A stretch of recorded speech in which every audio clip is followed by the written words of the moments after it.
Welcome back to the Workers.com Staffing Pulse podcast, where we talk real hiring, real jobs, and real workforce trends. I'm Jennifer, co-host and personnel manager. Today, we're excited to introduce two of our colleagues and fellow co-hosts here on the podcast.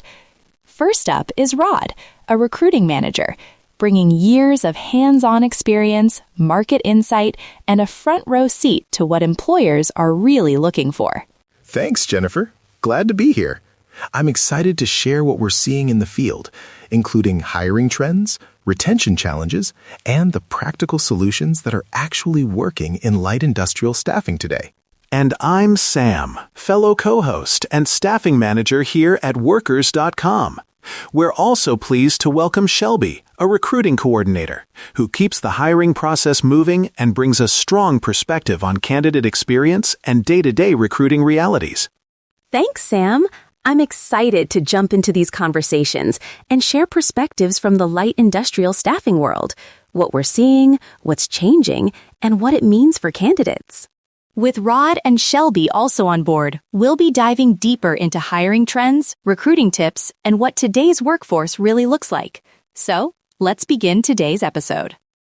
I remember the night like it was yesterday. I stood on the corner, phone buzzing, thinking I was done for. My usual bus had been rerouted, and my shift started in 20 minutes. I almost lost the job I'd had for 2 years. And then the site shuttle pulled up. They took one look at me, waved me on, and I kept that steady paycheck. That shuttle didn't solve everything, but it saved my job that week. Today, we're turning that moment into a playbook. Okay, quick roadmap for listeners. First, we'll quantify the hidden cost problem. Then, we'll pull the curtain back with a rapid panel of practical trade-offs. Next, a 3-move playbook. Then, how to run a 30-60-day pilot on a 2K to 5K budget, sample outreach scripts, and finally, a 3-point recap. That's such a vivid start, Jennifer. Let's frame the problem quickly. Commute friction shows up as no-shows, late starts, higher time to fill for shifts, and the quiet cost of churn. When one bus route changes, suddenly a whole cohort of dependable workers is at risk. Even a small lift in show rates can pay for itself fast. Let's quantify the hidden costs. You don't always notice commute friction until it spikes. Late arrivals, people declining overtime, and repeat no-shows. Each no-show is more than the single missed shift. It's the manager's time, replacement labor, lost throughput. In our experience, a single site can see thousands of dollars a month in avoidable costs when transit gaps happen. To put numbers on it, if a plant loses 5 people on a line this week because of commute issues, that ripple costs overtime, lost output, and frantic hiring.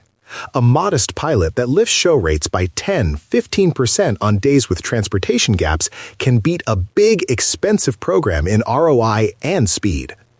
And those costs aren't evenly distributed. Third shift and weekend routes are fragile.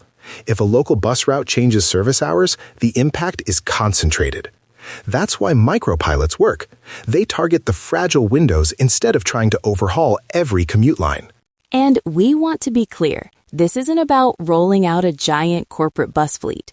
The episode's core idea is micro-pilots, targeted, time-boxed fixes, like targeted shuttles, neighborhood shift clusters, or small stipends that create predictable anchored departures.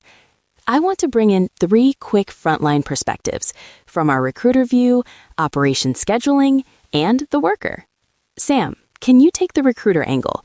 What's a real example you saw where a small intervention moved the needle? Sure. We had a site where a neighborhood lost evening bus service. 4 reliable hires suddenly couldn't commit.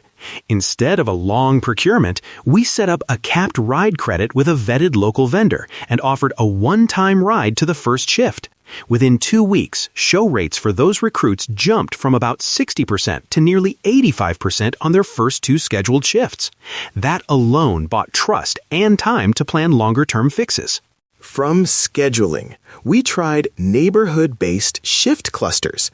Instead of spreading start times across every neighborhood, we grouped start times so a single shuttle or neighborhood pickup could cover multiple workers leaving at the same anchor time. It flips conventional scheduling logic, and suddenly, routing becomes efficient and predictable. And the worker perspective, that's that vignette I opened with. For someone juggling childcare, multiple transfers, or late buses, small certainty matters. If you tell that person, we'll be there for your first 2 shifts, and you deliver, you lower the psychological friction as much as the transportation barrier. All right, time for the 3-move playbook we promised. Move 1, vetted local partnerships and capped ride credits. Move 2, neighborhood-based shift clusters by transit corridor. Move 3, day of micro-stipends for anchor departures. We'll unpack each. Move 1. Vetted partnerships and capped credits. The idea is simple. Pick local providers, sign a short SLA that includes on-time pickup targets, and use capped credits or billing so your liability is limited. This is fast to stand up and can be tightly budgeted within that 2K, 5K pilot range. Exactly. Key operational points: require weekly check-ins with the vendor, demand a backup plan in the SLA, and measure on-time pickup percentage. If your partner misses pickups regularly, you escalate or replace them fast. Don't let a bad vendor create a new failure mode. Move 2. Neighborhood-based shift clusters. This is contrarian. Instead of matching people to shifts, match shifts to where people can reliably get to.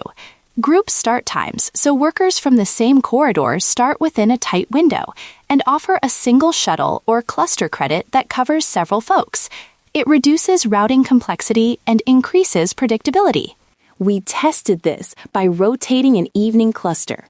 2 sites alternated anchor departures so drivers stayed efficient and workers had a dependable pickup.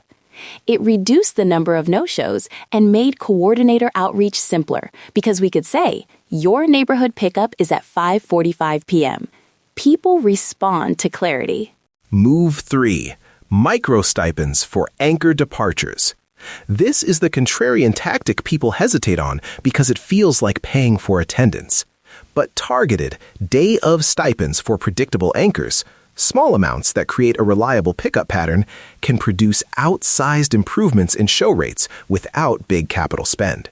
The psychology is about predictability, not just the cash. Important: cap and clearly communicate eligibility. Use rules like distance greater than 2 miles or documented transit gap. Publish those rules so it doesn't feel arbitrary. Rotate coverage so no group feels permanently advantaged. This is experimental and time-boxed. Now, how to run a 60-day pilot on 2K to 5K. Step 1. Pick one site and one fragile window, e.g., third shift, Friday nights, or a specific neighborhood with a route change. Step 2. Define eligibility and enrollment mechanics. Step 3. Sign a short SLA with a vendor and set weekly ROI checkpoints. Pilot metrics you must track: show rate lift, time to fill for the targeted shifts, 30-day retention of participants, and vendor on-time pickup percentage. Also track manager time saved, fewer last-minute calls, and overtime. Set an early checkpoint at 30 days to decide whether to iterate or pause.